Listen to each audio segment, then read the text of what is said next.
takeoff checklist complete. US Airways Flight 1549 has just left New York's LaGuardia airport. Birds. And that fast, we were just on top of them. My aircraft. Your aircraft. Both of the plane's engines have stopped working. Mayday, mayday, mayday. This is Cactus 1549. The plane is falling from the sky. There are only a few seconds to decide what to do. If we can get it for you, want to try and land on runway 13. We're unable. 155 lives depend on the pilots making the right call. Hey, Cactus 1549, you can land runway 1 at Peterborough. Can't do it. With a bad option on the right and a worse one on the left, the crew decides to put their Airbus on the runway that's dead ahead. We're going to be in the Hudson. Mayday, mayday.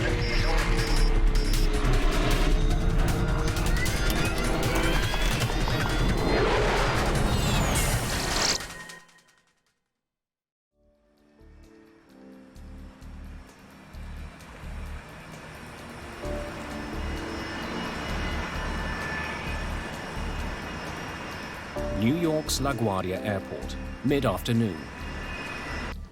Please take a moment to listen to this important... US Airways Flight 1549 is a short hop from New York City to Charlotte, North Carolina. At least it will be a little warmer in Charlotte. Your seat serves as a flotation device. Together in the cockpit today are Captain Chesley Sullenberger, 57, Clear to push. and First Officer Skiles, 49. We were late because the weather was bad earlier, but by this point, the weather cleared off for our departure, and it was just puffy clouds. 28 brakes released. Spot 28 for Cactus 1549. 150 passengers are on board the European-made Airbus A-320.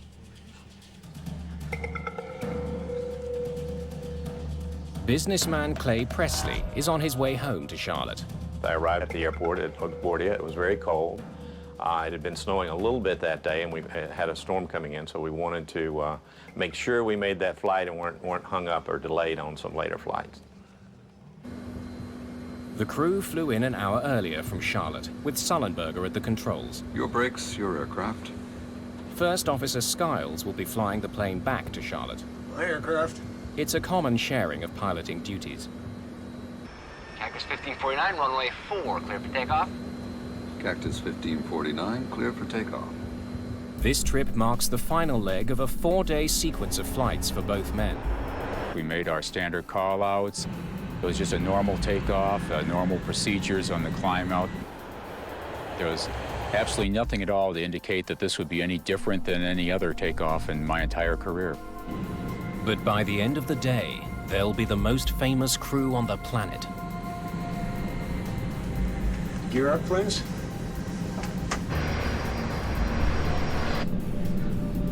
Gear up.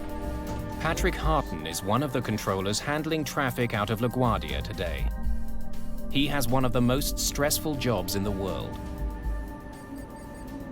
When I sit down in front of a radar, I'm responsible for every person on every airplane under my control. And I take that responsibility very seriously. Cactus 1549, New York departure, radar contact. Climb and maintain 15,000. The flight will climb northeast out of LaGuardia and then begin a slow turn south towards Charlotte. I think I had about 3 or 4 airplanes on my frequency at that time. And it was just a normal departure. You know, it was just another flight that I've handled a million times. Riding the thrust of 2 General Electric engines, the aircraft powers into the sky. Cactus 1549, 700, climbing 5,000. What a view of the Hudson today. Yeah. After takeoff checklist complete. Flight 1549 is traveling at almost 400 kilometers an hour. It's been in the air for just a minute and a half. I caught something out of the corner of my eye, and slightly to our right, but still ahead of us, was a line of birds. And they were very, very close, too close for us to maneuver around. And that fast, we were just on top of them. You can just feel the power of the plane going forward. And then all of a sudden, there was this gigantic boom. It seemed like it stopped in midair, like you hit a brick wall. And then all of a sudden, somebody said, "The left engine's on fire." Uh-oh. Before we could even assess the situation, We got one roll, both of them rolling back. both engines rolled back to idle. Ignition start. Just 13 seconds after their problems began, Sullenberger takes control of the struggling plane. My aircraft. Your aircraft. Get the QRH. Loss of thrust in both engines. The QRH, or Quick Reference Handbook, is a step-by-step guide to dealing with emergencies. Mayday, Mayday, Mayday. This is Cactus 1549. Hit birds. We've lost thrust in both engines. We're turning back towards LaGuardia. When a pilot says Mayday or declares an emergency, you go from a focus state to a hyper-focus state. You just focus in on the emergency itself and, figure out the solution to the problem. Okay, you need to return to LaGuardia. Turn left, heading 220. 220. All of a sudden, there was a smell that came through the cabin. And Something's burning. If fuel remaining, engine mode selector, ignition. What I'm thinking, though, at this point is that, we're just going to have to restart an engine. Thrust levers. Confirm idle. Idle. The procedure is to try to restart the engines, and I always had faith we could do that. Airspeed optimum relay. 300 knots. We don't have that. We don't. Okay, Cactus 1549, if we can get it for you, you want to try and land on runway 13. We're unable. The conversations with Captain Sullenberger were very short and to the point, which was very appropriate for the emergency. There was a lot going on and wasn't much time to handle it. When Captain Sullenberger simply said unable, it didn't bother me. I mean, he had his hands full flying the airplane, and I understood that. So my job is just to move on to the next option. All right, Cactus 1549, it's going to be traffic for runway 31. Unable. Harton still wants the jet to return to LaGuardia, but Flight 1549 is now just 1,400 feet above the ground. Cactus 1549, runway 4 is available if you want to make left, traffic runway 4. I'm not sure we can make any runway. What's to our right? Anything in New Jersey? Teterboro? Okay, yeah, off to your right side is Teterboro Airport. You want to try to go to Teterboro? Teterboro is a small airport on the New Jersey side of the Hudson River, but it's several kilometers away. And without their engines, Flight 1549 is dropping fast. Want to try to go to Teterboro? Yes. When the air traffic controller pointed out Teterboro, I looked at it and I stopped, and I was kind of concerned that he was actually going to try for it. I didn't think we could make it. so you're sitting there very quietly. People are anxiously waiting for information, and they wanted reassurance that things were going to be okay. You could hear the microphone come on. This is the captain. We're hoping he was going to say, "I've got this under control, we're going to be okay, we're going to make it, we're going to turn around and go back and land." That's what you were hoping to hear. Brace for impact. What does he mean, brace for impact? And then all of a sudden it registered. I think he's saying we're going to crash. Get your heads down! I had no idea about how to brace for impact. Everybody's looking around, brace for impact. What do you mean, brace for impact? And how do you brace? Go ahead. Try number 1. I put it back on. Okay, put it back on. Put it back on. While the crew struggles to fly their stricken plane, Patrick Harton is still trying to find them an airport. I actually worked Teterboro Airport for about 3 years, so I was very familiar with the airport. Okay, Cactus 1549, you can land runway 1 at Teterboro. Can't do it. Okay, which runway would you like at Teterboro? We're going to be in the Hudson. I'm sorry, say again, Cactus? I could hear him, but my mind really didn't want to comprehend those words. We're going to be in the Hudson. That was a death sentence for him, and I didn't want to accept the fact that it was over and there were no more options left. I don't think we're going back to Guardia. I just emailed my wife and just said, "I love you." And I didn't say anything else because I really did not want her to worry. Okay. Let's go. Put the flaps on. And I thought to myself, great, the Hudson River was our best opportunity. It was really the only thing in sight where we could land this airplane. Passengers throughout the plane watch the Hudson rise to meet them and begin making preparations of their own. So I started thinking about, if we're going to crash, I know I need to figure out where the exit rows are. If the water comes in, you need to be able to hold your breath long enough to get to those 4 or 5 rows and get the doors open if you can. Got flaps out, 250 feet in the air. We're not going to be able to get an engine started, so I started calling out airspeeds and altitudes. 170 knots. To give him a situational awareness of what was going on. Got flaps 2. One more. No, let's stay at 2.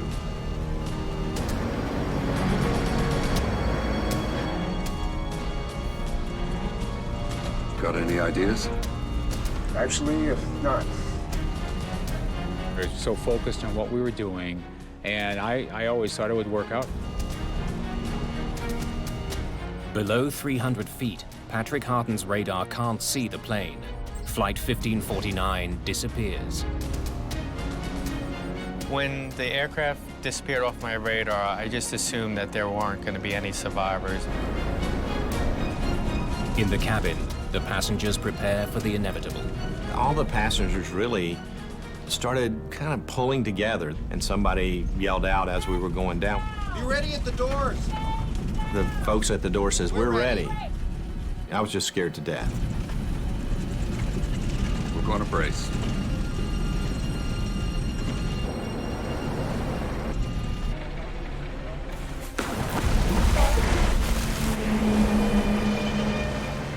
Looked like the airplane was going right for the bottom of the Hudson River. All we saw was water cascading over the windshield. It was like a tornado. Pieces of the plane were being torn apart. Some people were thrown around pretty good. Then the airplane popped up, and it was just sort of gently rocking in the waves.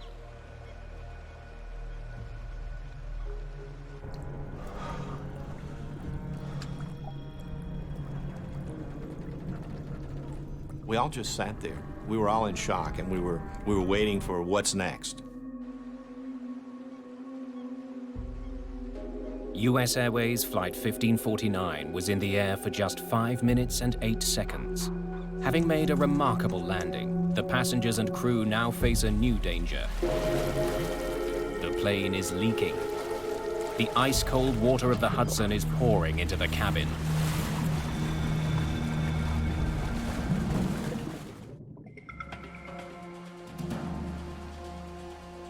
The crew of Flight 1549 has just performed an extremely difficult aviation feat, but they still have more work to do. Captain Sullenberger heads for the cabin, while First Officer Skiles shuts down the plane. I stayed behind and did the evacuation checklist, and so it was probably about 45 seconds before I actually went back myself in the cabin after we landed. In an instant, the $75 million plane has become an unlikely boat floating down the Hudson River. It's now filling with freezing water. That water was cold. It was very cold, so your feet are freezing. People came to their senses and they said, "Get the doors open, get the doors open." At air traffic control, Patrick Harton has no idea the plane even made it down safely. I didn't think anyone could survive a water landing like that. They got me off position because I was obviously in no condition to work traffic anymore. Harton is led to his union office. Despite his ordeal, protocol demands he recount his version of events. I really didn't want to speak to anyone. I just wanted to kind of hide under a rock. I needed my wife to know what had happened, but I knew I couldn't talk to her because I was pretty much in a fragile state and I didn't want to break down. So I sent her a simple text message. I said, "Had a crash, I'm not okay, can't talk now."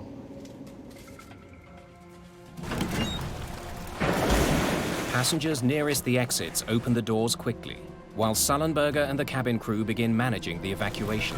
I just jumped up very quickly and started making my way to the emergency door. And so I worked my way out onto the wing, just a few steps to start with. I started noticing that people around me had their flotation devices. They'd pulled up their seat bottoms, or they had a life jacket that they'd taken. I had nothing with me. Skiles heads back to help the crew in the cabin get passengers out of the sinking plane. He knows there's not much time, and one of the flight attendants has been injured. I went back to about mid-cabin, and Sully and I and two young men were getting seat cushions and life vests, which are underneath the seats, and we're passing them out. And I'm looking around trying to assess the situation. Is the plane going to blow up? What's the next step? Yeah, there were actually probably 6 or 8 people that went into the water. And they were shivering and they were cold. We started pulling them back up onto the wing. At the back of the plane, water continues pouring in. Passengers are directed to move forward to escape. Go over the seats if you have to. This unwieldy boat won't be floating much longer. We were actually in the water, up to our knees, and it was just absolutely freezing cold. Every part of your body that was in that water just ached to the bone. Come forward! Is there anybody here? We were very confident there was nobody left on the airplane, but what was going on the wings, we just had no idea. Skiles and Sullenberger are the last ones off the plane. I just saw the big splash when the plane just bounced over the water. A small commercial airline crashed into the water. They've been in the water more than 10 minutes already. LaGuardia Airport has sent out an alert to New York's emergency services. In the middle of the Hudson, 155 frozen people hope that help will arrive in time. I saw the first ferry, and I could see the wheelhouse. I felt like, okay, we're really going to be okay. There was a sigh of relief. First on the scene are passenger ferries that have been shuttling people across the Hudson. They are eventually joined by the Coast Guard and fire department. The atmosphere on the ferry was still one of concern because we didn't know whether all the passengers got off the plane at that point in time. I was sitting in the union office preparing to make my statement. Where do I start? And that's when one of my friends popped their head into the office and said, "Hey, Patty, it looks like everyone made it." And I was like, "Really?" That was incredible news. I mean, I was still traumatized by the event itself, but the fact that everyone made it was just, it's like the weight of the world was lifted off my shoulders. The entire nation looks on as every single passenger and the entire crew of Flight 1549 is brought to safety.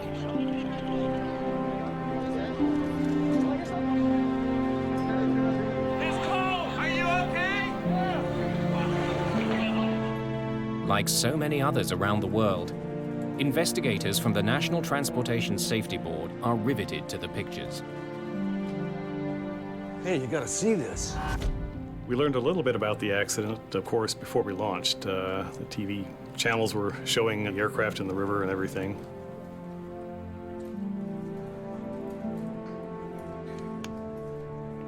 All agree that the landing is extraordinary. I think it was a miracle, and very blessed to walk away.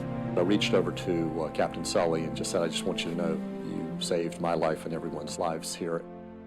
In my mind, we were dead, and every one of us came out of that alive. It's a miracle. By evening, the plane is almost completely underwater.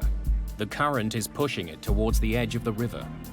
The aircraft was tied up against the pier, and we went down to look at it to see what we were up against, of course. But we can't do much at night. NTSB investigator Harold Reichel arrives on the scene. The water was dark, of course. We just saw the tail and most of the fuselage, and one of the wings was underneath the water. We knew it was going to be quite difficult to get it, A, out of the water, and then B, to a place where we could examine the components of the airplane in a more controlled manner. For investigators, it's an unusual situation. Normally, their main task is to uncover the cause of a crash. With Flight 1549, the cause seems obvious. Birds.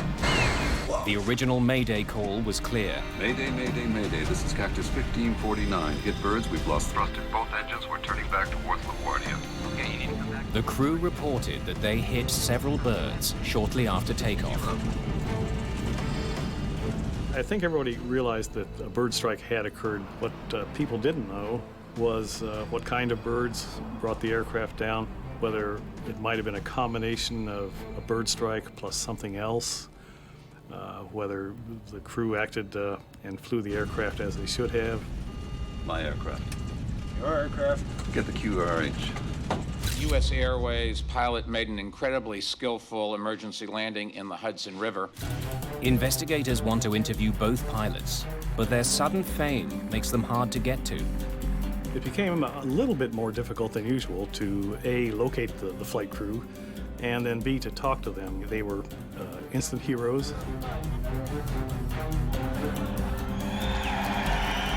Nothing in life can prepare one for the media frenzy of a situation, like this. And it's not just the pilot's newfound celebrity that's an obstacle for investigators like Catherine Wilson. One of the most challenging things in this case was nobody wanted to sully Sully. He was a hero in this case, and we were the ones who was potentially going to pick apart what he did and try to find out what he did and whether it was right or not. To prove that birds caused the crash, authorities need to get the plane out of the water. But a vital piece is missing. We had been told earlier that both engines were still attached to the aircraft. That turned out not to be true. So that became a major goal right off the bat, was to figure out where that second engine was.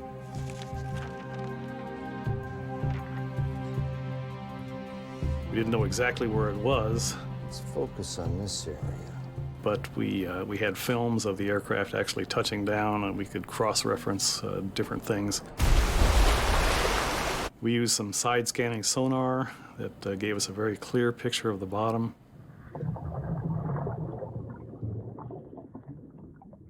It wasn't that easy to do because the Hudson River has a current, and the current changes throughout the day. So it took 3 days, ultimately, to find the engine.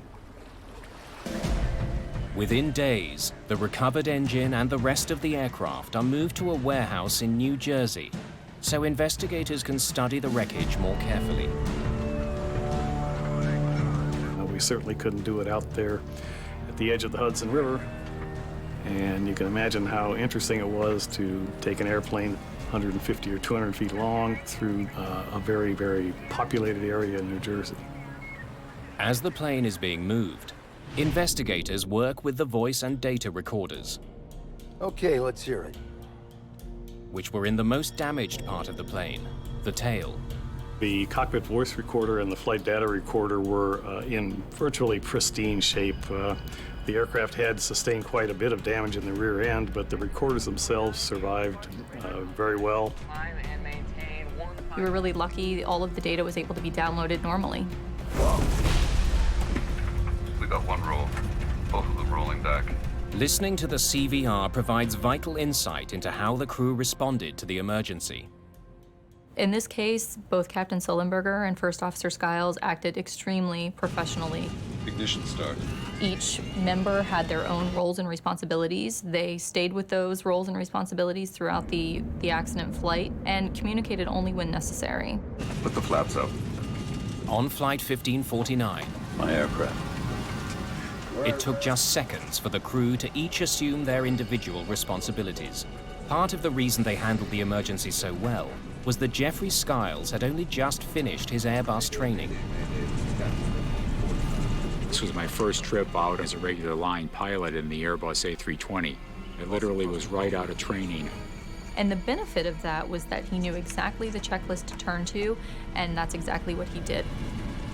If you're remaining, engine mode selector, ignition. Crews are highly trained in emergency procedures, and the main thing is to follow procedures in this instance, and that's exactly what First Officer Skiles did by grabbing the quick reference handbook and turning to the appropriate checklist. But as investigators examine the checklist for restarting this plane's engines, they make a troubling discovery.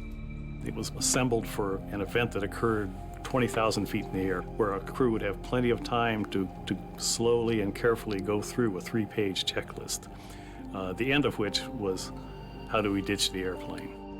So it was a 3-page checklist, and really, I only got to about the page and a half through this checklist in the time that we had. airspeed optimum relay. The crew spent a lot of time trying to restart the engines when they could have been focusing on preparing the airplane for the ditching. 300 knots. You don't have that. We don't. Overly complicated checklists have played a role in deadly plane crashes in the past.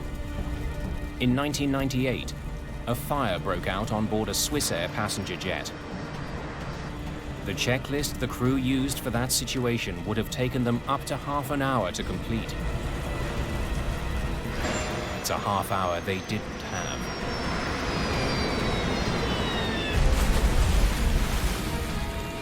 But on Flight 1549, the checklist was far from the greatest challenge facing Sullenberger and Skiles. I'm not sure we can make any runway.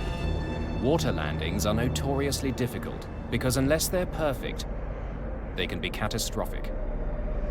In 1996, after a hijacking, an Ethiopian Airlines captain tried to land off the Comoros Islands when his plane ran out of fuel. His left wing hit the water first, causing the plane to cartwheel. It was ripped to pieces. Of the 175 people on board, only 50 survived.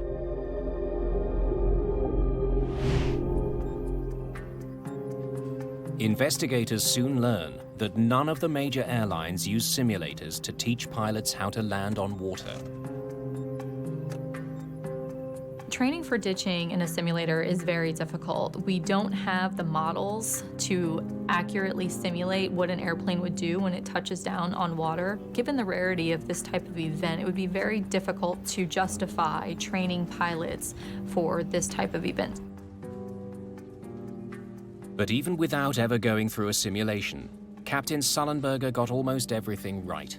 He kept the nose up and wings level. He let the tail hit the water first, slowing the jet down enough so that it survived the impact. Nice flying. NTSB investigators turned to their own simulation to answer a vital question. This is the captain. Did Sullenberger have to land in the Hudson? Brace for impact. Or could he have made it to a runway? Mayday, Mayday, Mayday. This is Cactus 1549. Hit birds. Investigators studied Chesley Sullenberger and Jeffrey Skiles' actions in the moments after their plane collided with birds. Ignition. We wanted to know, did the pilots do the right thing? So what we did in the simulator was we tested exactly that. Was there enough energy to make it back to LaGuardia? And what we found was that about 50% of the time we were able to make it back to the airport. But when a 35-second delay is imposed after the bird strike to account for the crew's attempt to restart the engines, all of the simulator pilots crash before reaching the runway. When we took into consideration the decision-making process that Captain Sullenberger went through, we realized that it was not possible to make it back to the airport. Cactus 1549, runway 4 is available. There's no doubt. We're going to be in the Hudson. Putting the plane in the Hudson was the right call. Sullenberger didn't have enough altitude to glide to either LaGuardia or Teterboro airports. Got one roll. Both of them rolling back. The investigators also discover that Sullenberger made a decision that wasn't at the top of the checklist, one that was critical to the survival of everyone on board. I'm starting the APU. On commercial jetliners, the engines provide power to electrical systems. If the engines stop working, the crew eventually loses those systems. The APU is an emergency generator that keeps some things running. The APU allowed him to still see his screens, the instruments still worked. It also allowed the A-320 itself to assist with the heroic landing. The APU provided power to the plane's electronic brain, stopping the pilots from making any potentially dangerous moves. It kept them inside a so-called flight envelope. By starting the APU early in the sequence, the flight crew was able to maintain the flight envelope protections, which prevented the airplane from stalling when the airspeed got too slow. He's right on the edge of stall speed. The flight data shows that Sullenberger was going slower than the ideal speed. The airspeed during the accident sequence got about 20 knots slower than it should have been for this flight. But the A320's flight computer is designed to constantly adjust the plane's pitch and keep it from stalling. We definitely could have had a much more catastrophic outcome had the airplane actually stalled. Starting the APU. Sullenberger's quick thinking made sure the plane's complex computer system kept working. It gave him an automated safety net, so he'd have the best chance to do the nearly impossible. We're going to be in the Hudson. It was a combination of a good crew and a good airplane. Let's go. Put the flaps out. The captain had the presence of mind, for instance, just before they were about to land, a couple of 100 feet in the air, to turn to the first officer and ask, "Got any ideas?" Actually, not. They were both coordinating right up to the end, and that's what we like to see.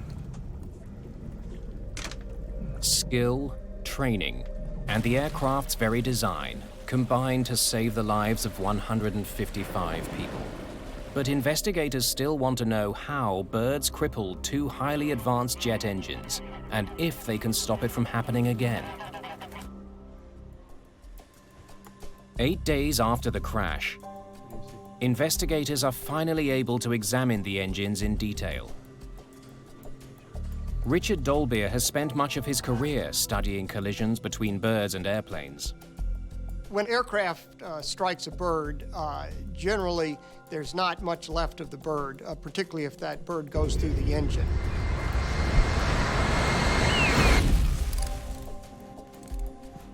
The engines are analyzed piece by piece to try and figure out exactly what happened 3,000 feet above New York.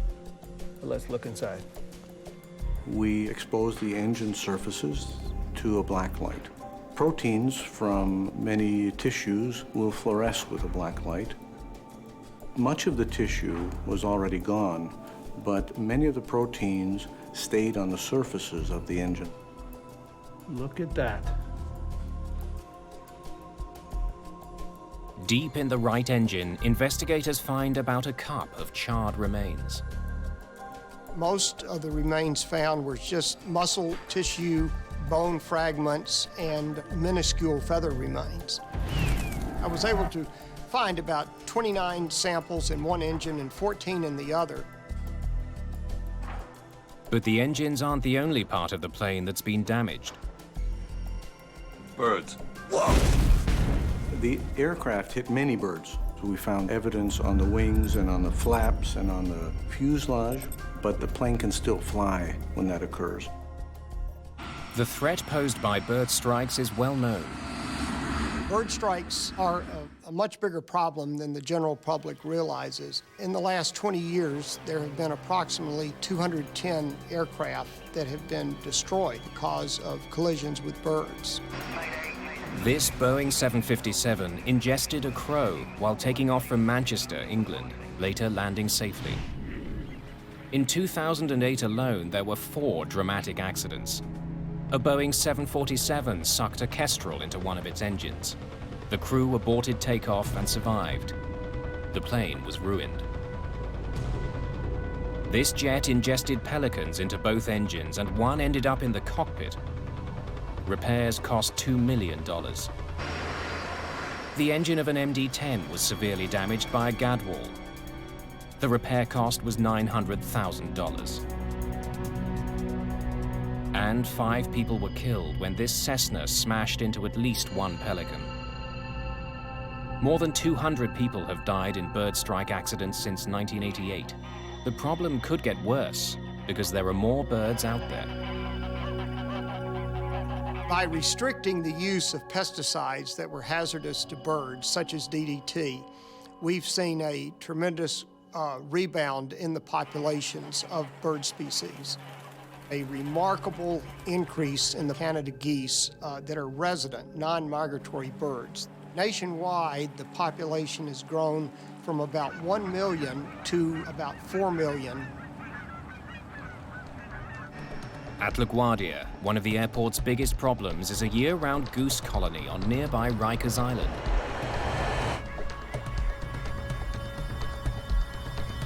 From the year 2002 to 2004, there were 8 Canada goose strikes at LaGuardia Airport involved birds either on the airport or right off of the airport. One of those strikes almost caused a plane to crash, and it was a very close call. For the past several years, airport officials have rounded up hundreds of geese from Rikers Island and euthanized them. It's controversial, but should be effective. So, where did these birds come from? If the geese that hit US Airways Flight 1549 were local, they can be controlled. Investigators need to know more about them. The remains that we did find were so small that we couldn't really tell what type of birds. We enlisted the help of the Smithsonian Institution. They can take remains, even very small remains, small pieces of feathers or flesh or whatever, and they can identify them. The hope is that DNA analysis of the remains will not only confirm the bird's species, but also offer clues as to where they came from.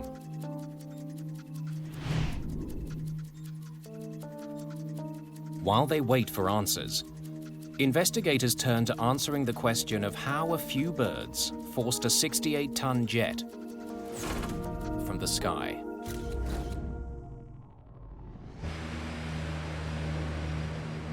Before they can be used in a passenger jet, engines undergo rigorous testing to prove they can perform under extreme conditions. The tests include ingesting frozen bird carcasses. The CFM turbofan engines that power the A320 passed those tests and were certified in 1996. The large bird test required for the CFM engine is shooting a 4-pound bird from an air cannon into the engine, which is running at near full power. To pass, the engines don't have to keep running. They only have to stay together, which they did on Sullenberger's plane. Well, the engines did not experience what we call uncontained failures. No large chunks of fan blades or anything flew out through the cowls to hurt people inside the airplane. Fan blades are always the most interesting part to look at, and they often tell quite a story. A series of fan blades throughout the engine compress incoming air until it's ignited in the core, creating thrust. Ingested birds can wreak havoc on this process. When a fan blade of an engine fails, it causes a lot of continuing damage. In this particular case, all the fan blades were there. They suffered severe damage, but none were broken. An analysis of the engines shows that while the primary fan blades survived the impact, the delicate machinery inside the cores of both engines did not. Uh-oh. We got one roll, both of them rolling back. Once we went into the engine itself, into the core, we determined that there was significant damage. When a bird gets ingested into the core, it is such a large mass compared to these blades that it does a lot of damage to them. The birds ingested into Flight 1549. Mayday, Mayday, Mayday, this is Cactus 1549. Ripped apart the engine's compressors. Metal shards from these broken compressors were sucked deep into the cores of both engines, shutting them down. We've hit birds, we've lost thrust in both engines.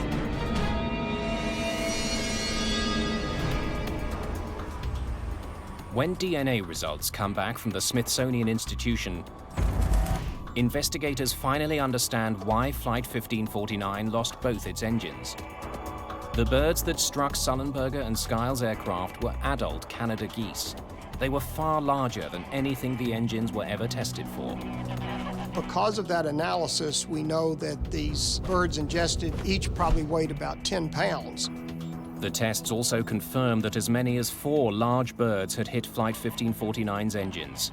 It was simply too much for them to handle. Rarely do birds get ingested into the core of the engine.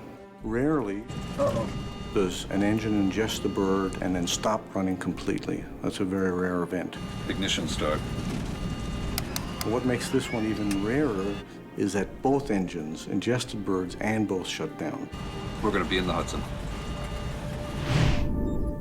The DNA test also proves that the geese involved in this accident were not the local geese that LaGuardia has worked so hard to manage. These were geese that had been in northern Canada during the preceding summer. They were migratory geese. The collision between the migrating geese and Flight 1549 happened 7 kilometers from the airport. It means that none of the existing programs for reducing the number of birds would have prevented the collision. It also means that what happened to that flight could happen again, unless a way can be found to keep birds and planes apart. Romeo Whiskey 2-1, radar contact, Walsh report 20 DME southeast Melville. Every year, about 2 million planes pass over New York's airspace. Most people do not appreciate the problems that birds can cause to aircraft. They don't realize how a small, seemingly insignificant organism in relation to the size of an aircraft can cause these kinds of catastrophic failures. The airline industry needs to find solutions to bird strikes. Placing screens in front of the engines is one of the most obvious answers, but there are serious drawbacks. Screens can fall off, screens can break, and then they would be ingested into the engine, causing similar damage or more catastrophic damage. Screens can also introduce turbulence to the airflow, which can starve the engines of air, causing them to fail. Winter weather is also a serious problem for engine screens. A screen is a perfect ice builder, and it will accrete ice very quickly in icing conditions. A more promising solution is already being tested in several American cities, including New York. At John F. Kennedy Airport, specialized radar is sweeping the skies looking for birds near planes. Most airports are equipped with radar that sends out radio waves that simply bounce off objects in the sky. Typically, only large objects are seen, and most of this information isn't passed along to air traffic controllers. The fact is that their scopes would be cluttered with things. Tall masts from ships, for instance, would pop up on their radar as low targets. The clutter, in fact, would interfere with air traffic control, and that's not a good thing. But now, finely calibrated avian radar is being tested at JFK. It can distinguish items the size of hummingbirds. If any birds are detected moving through flight paths, crews could be alerted. I would love to see bird radar technology. The key would be how to incorporate that without increasing workload to an already stressed controller. Tests continue, but widespread use of avian radar is still years away. Cactus 1549, runway 4, clear for takeoff. Cactus 1549, clear for takeoff. Until then, collisions between birds and planes will continue.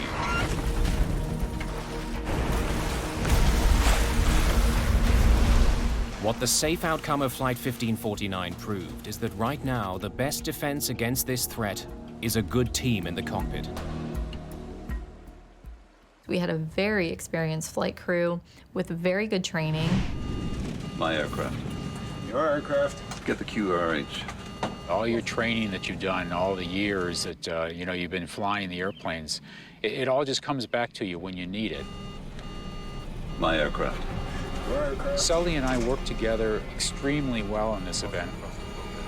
I knew what was in his mind, and he knew what was in my mind. We were both accomplishing our individual roles, but we had a knowledge of the whole situation. Okay, you need to return to LaGuardia. Turn left, heading 220. 220. This event definitely puts things in perspective for you as a controller. One thing I appreciate more, the teamwork and how when you work together, you can pretty much accomplish whatever you need to accomplish. Off to your right side is Teterboro Airport. You want to try and make Teterboro? We're going to be in the Hudson. The landing in the Hudson took training and skill. It also took a bit of luck. We had a very clear day. We had a perfect condition for the river. So there was just a series of really fortunate events that occurred that assisted this crew in landing successfully on the river. Well, at the safety board, we don't really deal in miracles very often, but this event had a lot of things that came together at the right time and the right place. And so a lot of us are thinking, well, maybe we do have a miracle here. What a view of the Hudson today.